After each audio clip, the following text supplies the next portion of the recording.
দেশ বিদেশের ব্যবসা বাণিজ্য আর অর্থনীতির সব খবর নিয়ে আমন্ত্রণ ওয়ালটন স্মার্ট ফ্রিজ বিজনেস রিপোর্টে। প্রবাসী আয়ের টানা প্রবৃদ্ধি, ব্যাংকিং চ্যানেলের সাথে খোলা বাজারের ডলারের দরের পার্থক্য ও অর্থ পাচার ক্রমার প্রভাব বলছেন বিশ্লেষকরা। কেজিতে 24 পয়সা কমল এলপিজি গ্যাসের দর, অটো গ্যাসে 13 পয়সা। মঙ্গলবার সন্ধ্যা থেকেই দর কার্যকর। যুক্তরাষ্ট্রের বাড়তি শুল্ক হারে বিপাকে ভারতের টেক্সটাইল, গহনা ও রাসায়নিক রপ্তানিকারকেরা। প্রবৃদ্ধি কমার শঙ্কা, এমন সব খবর নিয়ে আমাদের আজকের আয়োজন। ওয়ালটন এখন দেশের সীমানা পেরিয়ে পৌঁছে গিয়েছে 50টিরও বেশি দেশে। ওয়ালটন, ঘরে ঘরে বিশ্বজুড়ে। দেশে ধারাবাহিকভাবে প্রবৃদ্ধি আসছে প্রবাসী আয়। সবশেষ আগস্টেও প্রবাসী আয় প্রবৃদ্ধি হয়েছে 9% মতো, যদিও এই আয় আগের মাসের তুলনায় কিছুটা কম। বিশ্লেষকরা বলছে, ব্যাংকিং চ্যানেলের সাথে খোলা বাজারের ডলারের দরের পার্থক্য কমে যাওয়া ও অর্থ পাচার কমায় বেড়েছে রেমিটেন্সের প্রবাহ। দেশের বৈদেশিক মুদ্রায়ের অন্যতম বড় উৎস প্রবাসীদের পাঠানো অর্থ বা রেমিটেন্স। বাংলাদেশ ব্যাংকের হালনাগাদ তথ্য অনুযায়ী চলতি বছরের আগস্টে প্রবাসীরা দেশে এমন আয় পাঠিয়েছেন 242 কোটি ডলার, যেখানে 2024-এর একই সময় পাঠিয়েছিল 222 কোটি ডলার। সে হিসেবে বছরের ব্যবধানে রেমিটেন্সের প্রভাব বেড়েছে 22 কোটি ডলার বা 8.9%। রেটের ক্ষেত্রে যে বৈষম্য, সেই বৈষম্যটা অনেকটাই এখন চলে গেছে। 2 নম্বর হচ্ছে পাঠানোটা এখন অনেক বেশি এফিশিয়েন্ট হয়েছে, যার ফলে যারা রেমিটেন্সটা বৈধ পথে পাঠাচ্ছে তারা কিন্তু মোটামুটি খুব অল্প সময়ের মধ্যে প্রাপকের কাছে টাকাটা পৌঁছে যাচ্ছে। এই সবকিছু মিলিয়ে তারা কিন্তু এখন বৈধ পথে টাকা পাঠাতে অনেক বেশি উৎসাহিত বোধ করছেন। যারা নাকি আপনার এই বিদেশে যাচ্ছে, কারণ তারা তো মানে বেশিরভাগই কিন্তু আনস্কিল, তাই না? বেশিরভাগই আনস্কিল। সুতরাং এদেরকে যদি আমরা স্কিল করে যদি পাঠাতে পারতাম, তাই না, তবে ডেফিনেটলি আপনার রেমিটেন্স আরো অনেক বেশি হতো। তথ্য বলছে, চলতি অর্থ বছরের প্রথম 2 মাসে দেশে রেমিটেন্স এসেছে 490 কোটি ডলার, আর 2024-25-এর প্রথম 2 মাসে দেশে এসেছিল 413 কোটি ডলারের প্রবাসী আয়। সে হিসাবে এই 2 মাসে প্রবাসী আয়ের প্রবৃদ্ধি হয়েছে 18.4%। আর বছরওয়ারি হিসেবে 2025-এর 8 মাসে দেশে এসেছে 2146 কোটি ডলারের রেমিটেন্স। গেল বছরের একই সময় যেখানে এসেছিল 1723 কোটি ডলার, সে হিসাবে 2024-এর তুলনায় 25-এ আয় বেড়েছে 423 কোটি ডলার। যে সরকার যদি বৈধ পথে চালানো টাকা পাঠানোর ক্ষেত্রে যদি রেটের কম্পিটিটিভনেসটা ধরে রাখতে পারে এবং বৈধ পথে টাকা পাঠানোটা যদি লেস কাম্বারসাম হয় এবং সহজে যদি তাড়াতাড়ি প্রাপকের কাছে এটা পৌঁছায় যায়, এটাকে আরো যদি এফিশিয়েন্ট করতে পারে, তাহলে আমরা হয়তো এই ধারাটা ধরে রাখতে পারবো। কিন্তু সেটা যদি না হয় তাহলে কিন্তু উল্টো চিত্র দেখা দিতে পারে আর কি।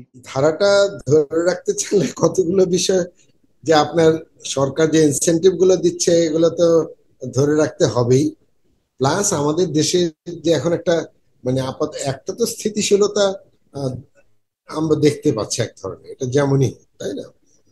তো এই দেশের অর্থনৈতিক অবস্থার মানে স্থিতিশীলতা মেনটেন করলে এবং এবং বাংলাদেশ ব্যাংক এবং গভর্নমেন্ট যে ইনসেন্টিভ গুলো দিচ্ছে এগুলো মেনটেন করলে মনে হয় ধারাবাহিকতা থাকবে। রেমিটেন্স ও রপ্তানির ধারাবাহিক ঊর্ধ্বমুখী প্রবণতার কারণে দেশের বৈদেশিক মুদ্রার গ্রস রিজার্ভ এখন পৌঁছেছে 3187 কোটি ডলারে। আর IMF এর BPM 6 পদ্ধতি অনুযায়ী ধারে দেওয়া অর্থ বাদ দিলে বৈদেশিক মুদ্রার রিজার্ভ রয়েছে 2619 কোটি ডলার। বিজনেস রিপোর্ট, মাছরাঙা টেলিভিশন। এলপিজির প্রতি কেজির দাম 24 পয়সা কমানো হয়েছে। সেই হিসেবে 12 কেজির প্রতিটি সিলিন্ডারের দাম 3 টাকা কমে দাঁড়িয়েছে 1270 টাকায়, আর 13 পয়সা কমেছে প্রতি লিটার অটো গ্যাসের দাম। মঙ্গলবার নতুন এই দর কাঠামো ঘোষণা করেছে বাংলাদেশ এনার্জি রেগুলেটরি কমিশন। তরলীকৃত পেট্রোলিয়াম গ্যাস বা এলপিজি বাজারে নানা মাপের সিলিন্ডারে এটি বিক্রি হলেও চাহিদা বেশি 12 কেজির। গেল মাসে দেশে যা বিক্রি হয়েছে 1273 টাকায়, এ মাসে দাম কমেছে 3 টাকা। নিয়ন্ত্রক সংস্থা BERC জানিয়েছে ডলারের দাম কমাতেই এই সমন্বয়। সৌদি কন্ট্রাক্ট প্রাইস প্রতি টন ওয়েটেড অ্যাভারেজ 500.50 ডলার, এটা অপরিবর্তিত আছে। এই মাসে আমাদের ডলারের সাথে টাকার মূল্যমান, টাকার বিনিময় হার গত মাসে ছিল $1 সমান 122 টাকা 65 পয়সা। এই মাসে হয়েছে সেটা কিছুটা কমে 122 টাকা 29 পয়সা। সেক্ষেত্রে প্রতি ডলারে 36 পয়সা কমেছে।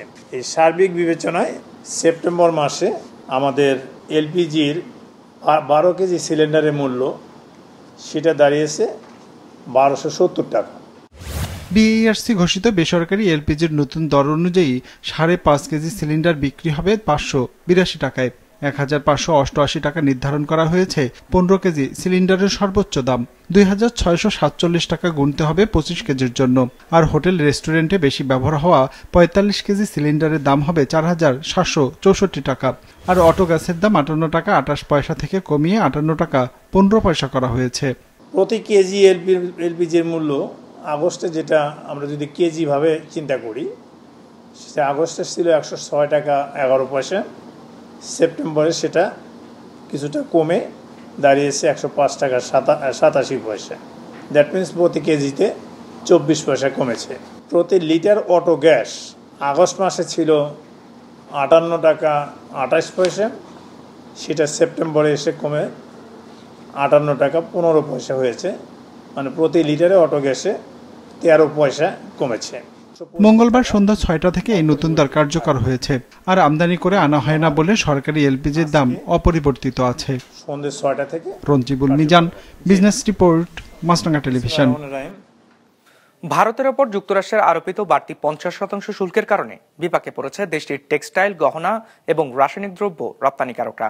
অর্থনীতিবিদদের মতে বাড়তি শুল্কের প্রভাবে কমতে পারে এসব খাতের রপ্তানি, যা প্রভাব ফেলতে পারে দেশটির অর্থনৈতিক প্রবৃদ্ধিতে।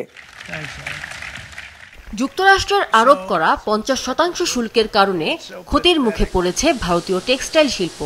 যুক্তরাষ্ট্র প্রেসিডেন্ট ডোনাল্ড ট্রাম্পের আমদানি করের ধাক্কা সামলাতে এবার তাই বাণিজ্যে বৈচিত্র্য আনায় মুখিয়ে আছে ভারত। ভারতের প্রায় 6 কোটি ক্ষুদ্র উদ্যোগের মধ্যে 50,000-এরও বেশি রপ্তানিকারক রয়েছে। তাদের মধ্যে টেক্সটাইল, গহনা এবং রাসায়নিক দ্রব্য পড়েছে ট্রাম্পের শুল্ক বৃদ্ধির মুখে। তবে বিপুল পরিমাণ ক্ষতির মুখে পড়লেও ভারত সরকার এখনও ক্ষতিগ্রস্তদের জন্য কোনো ধরনের আর্থিক বা ঋণ সহায়তা ঘোষণা করেনি। অর্থনীতিবিদরা বলছেন, ভারতের জিডিপির 2.2% আসে মার্কিন যুক্তরাষ্ট্রে রপ্তানির মাধ্যমে। কিন্তু এই রপ্তানি কমে গেলে আগামী 1 বছরে অর্থনৈতিক প্রবৃদ্ধি কমে আসবে। চলতি অর্থ বছরে 6.5% প্রবৃদ্ধির পূর্বাভাস দিয়েছে ভারতের কেন্দ্রীয় ব্যাংক। গত বৃহস্পতিবার এক সরকারি আদেশে দেখা যায়, ভারত তুলার ওপর আমদানি শুল্ক ছাড়ের মেয়াদ 3 মাস পর্যন্ত বাড়িয়ে ডিসেম্বরের শেষ নাগাদ করেছে। যুক্তরাষ্ট্রের অতিরিক্ত শুল্কের কারণে ক্ষতিগ্রস্ত স্থানীয় পোশাক শিল্পকে সহায়তার চেষ্টা করছে নয়াদিল্লি। বাজার পর্যবেক্ষকরা বলছেন, স্থানীয় তুলার চাহিদা কমে যাবে, যার কারণে অভ্যন্তরীণ দামের ওপর চাপ পড়বে। তবে মার্কিন শুল্ক ভারতের জন্য সমস্যা হলেও তা কাটিয়ে ওঠার ক্ষমতা ভারতের আছে বলে মনে করেন তিরুপুর রপ্তানিকারক ও প্রস্তুতকারক সমিতির প্রেসিডেন্ট। আমরা বিশ্বজুড়ে ব্যবসা করছি। আমেরিকার জনসংখ্যা মাত্র 34 কোটি, যা ভারতের জনসংখ্যার মাত্র 1/4। বিশ্বের জনসংখ্যা 814 কোটি। আমেরিকার 34 কোটি মানুষের সঙ্গে বাণিজ্য বন্ধ হলেও আমাদের সফলভাবে ব্যবসা করার জন্য বাকি বিশ্ব যথেষ্ট। ভারত এর আগে সেপ্টেম্বরের শেষ পর্যন্ত তুলা আমদানিতে 11% শুল্ক ছাড়ের ঘোষণা দিয়েছিল এবং এখন তা 31 ডিসেম্বর পর্যন্ত বাড়িয়েছে তারা। শিল্প কর্মকর্তারা জানিয়েছেন, অস্ট্রেলিয়া, ব্রাজিল, যুক্তরাষ্ট্র এবং আফ্রিকার মতো দেশ থেকে তুলা আমদানি বাড়ানো হতে পারে। যুক্তরাষ্ট্রের পোশাক বাজারে চীন, বাংলাদেশ ও ভিয়েতনামের পরেই ভারতের অবস্থান 5.8%। 2024 সালে ভারতের পোশাক ও গহনার প্রায় $2,200 কোটি বৃহত্তম বাজার ছিল যুক্তরাষ্ট্র। আমিনা লুসি, বিজনেস রিপোর্ট, মাছরাঙা টেলিভিশন। ওয়ালটন এখন দেশের সীমানা পেরিয়ে পৌঁছে গিয়েছে 50টিরও বেশি দেশে। ওয়ালটন, ঘরে ঘরে, বিশ্বজুড়ে।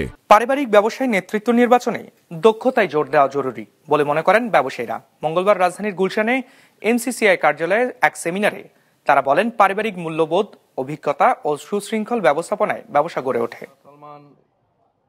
পারিবারিক মূল্যবোধ, ভবিষ্যৎ দৃষ্টির মিলন, টেকসই উত্তরাধিকার পরিকল্পনার কৌশল শীর্ষক সেমিনারের আয়োজন করে metropolitan chamber of commerce and industry (MCCI) to identify and nurture future leaders. আলোচনায় বক্তারা বলেন, একক মালিকানায় ব্যবসা গড়ে উঠলেও পরিবার বড় হলে শুধু আত্মীয় স্বজন দিয়ে ব্যবসা পরিচালনা করা সম্ভব হয় না। এজন্য পেশাদার ব্যবস্থাপনা জরুরি। When you see your baby crying or your baby মতামত দেন কয়েক প্রজন্ম ধরে ব্যবসা করা MM ইস্পাহানি লিমিটেডের ব্যবস্থাপনা পরিচালক সালমান ইস্পাহানি। বলেন, শেয়ার থাকলেই কেউ নেতৃত্ব পাবেন এমন ধারণা তিনি সমর্থন করেন না। দক্ষতা, অভিজ্ঞতা ও সঠিক শিক্ষা থাকা গুরুত্বপূর্ণ। কেবল বড় সন্তান বলেই দায়িত্ব দিতে হবে এমন ধারণাও ঠিক নয়। Your shares will go to your own family and your brother's shares will go to his family, so that becomes diluted. So they've got to have some kind of way of knowing that I'm not necessarily going to run the business. You would like family to come, but it must be on merit. Family, not everyone is equal. Everyone does agree that this guy is the best to run the business, because if he runs it properly, I'll get money. If I run it and the business fails, then we all gone under. Square ফার্মাসিউটিক্যালসের ব্যবস্থাপনা পরিচালক তপন চৌধুরীও নেতৃত্ব নির্বাচনে একই বিষয়ে জোর দিয়ে বলেন, যে সবচেয়ে যোগ্য তাকেই নেতৃত্ব দেওয়া উচিত। এছাড়া প্রতিষ্ঠানকে এগিয়ে নেওয়া ও টিকিয়ে রাখা সম্ভব নয়। It's high time that just because my son or daughter, just because he or she is my son or daughter, so she should be the one who should take all the decision, or he or she should be, taking the position of the, the CEO. It's not the case. Of course, they're the, major shareholder or enjoy the benefit of the company, but that doesn't mean that she or he has the capability or the right experience or right education to run the organization. It's for the greater benefit of the company. Compliance মেনে চলা ব্যবসার মাধ্যমে বিদেশি বিনিয়োগ আসে বলেও উল্লেখ করেন আলোচকরা। Feeling very refreshed by the young faces. Ikramul Islam Khan, business report, Maasranga television.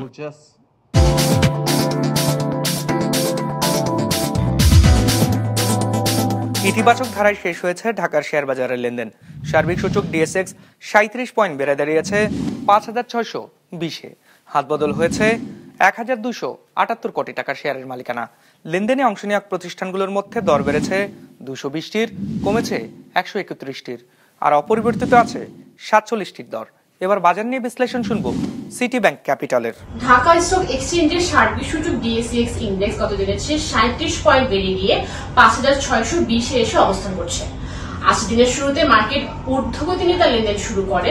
দিনের পুরোটা সময় জুড়ে বিনিয়োগকারীদের মধ্যে বাই এবং সেল করার প্রবণতা লক্ষ্য করা গেলেও দিনের শেষ ভাগে এসে ইনভেস্টরদের মধ্যে বাই করার প্রবণতা বৃদ্ধি হতে থাকে, যার ফলস্বরূপ দিন শেষে মার্কেট 37 পয়েন্ট পজিটিভ নিয়ে আজকে তার লেনদেন শেষ করে।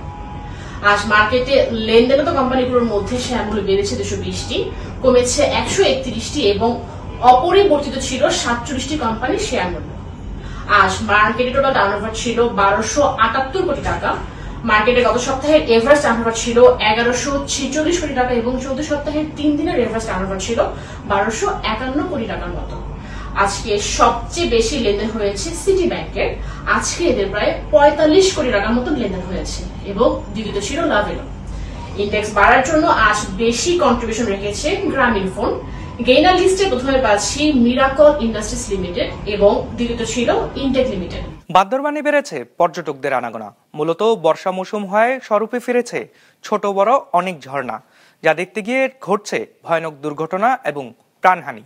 জীবনের ঝুঁকি এড়াতে পর্যটকদের সতর্ক হওয়া সহ নিবন্ধিত ট্যুর গাইড নেওয়ার পরামর্শ সংশ্লিষ্টদের।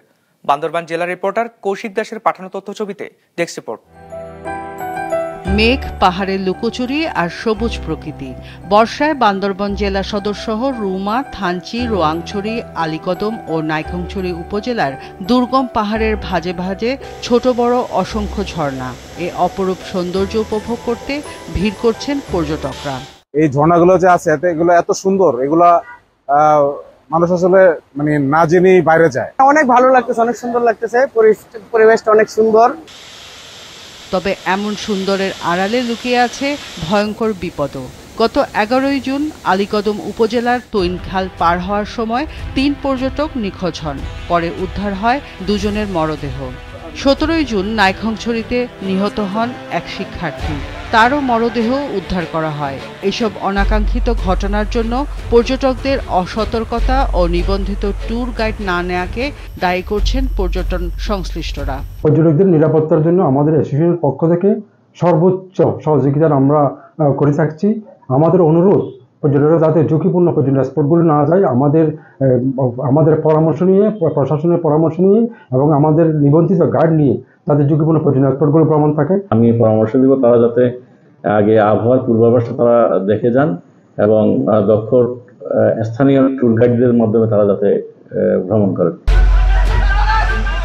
তবে দুর্ঘটনার সব দায় নিজেদের উপর নিতে নারাজ পর্যটকরা। তারা বলছেন ঝুঁকিপূর্ণ জায়গায় সতর্ক বার্তা ও সুরক্ষা সহ প্রয়োজনীয় ব্যবস্থা নেওয়া উচিত। যতটুকু সতর্কতা আমাদের দরকার, রাস্তাঘাট প্রশাসন বারবার আমাদেরকে সতর্ক করতেছে, আমাদের পিছনগুলো নিতে হবে। জন্নাতে অনেক জায়গায় দেখা যায় পিছল বিরবিজা থাকে, মানে রেলিং থাকে না। যদি জন্নাতে একটা সিকিউরিটি গার্ড দেওয়া হয় বা এখানে ব্যানার দেওয়া হয়, পোস্টারগুলো দিয়ে দিলে ভালো হয়। জেলা প্রশাসক বলছেন নিষেধাজ্ঞা উপেক্ষা করে গহীন পাহাড়ে যাচ্ছেন অনেকে। এ কাজ না করার আহ্বান জানিয়ে পর্যটকদের সুরক্ষায় পদক্ষেপ নেওয়ার কথা বলেন তিনি। যেই পর্যটন কেন্দ্রগুলোতে যাওয়াটা ঠিক হবে না সেগুলোতে আমরা বিশেষ টহলের ব্যবস্থা করেছি, মাইকিং এর ব্যবস্থা করেছি এবং তাদেরকে প্রতিরোধ তৈরি করা যায় যতভাবে, মানে না যেতে অনুৎসাহিত করছি তাদের। পর্যটকদের ভ্রমণ নিরাপদ ও আনন্দদায়ক করতে প্রশাসন আরও জোরালো ভূমিকা রাখবে, এমনটাই প্রত্যাশা সবার। বিজনেস রিপোর্ট, মাছরাঙা টেলিভিশন। দর্শক, আমাদের যে কোনো পর্ব নিজেদের সুবিধাজনক সময় দেখতে সাবস্ক্রাইব করুন বিজনেস রিপোর্টের অফিসিয়াল ইউটিউব চ্যানেল। ফেসবুক পেজে লাইক দিয়ে আপডেট থাকুন ব্যবসা বাণিজ্যের আলোচিত সব ঘটনা সম্পর্কে। আর আপনাদের মতামত জানান কমেন্টস অথবা ইনবক্সে। আজ এটুকুই, বিদায় নিচ্ছি, ভালো থাকবেন।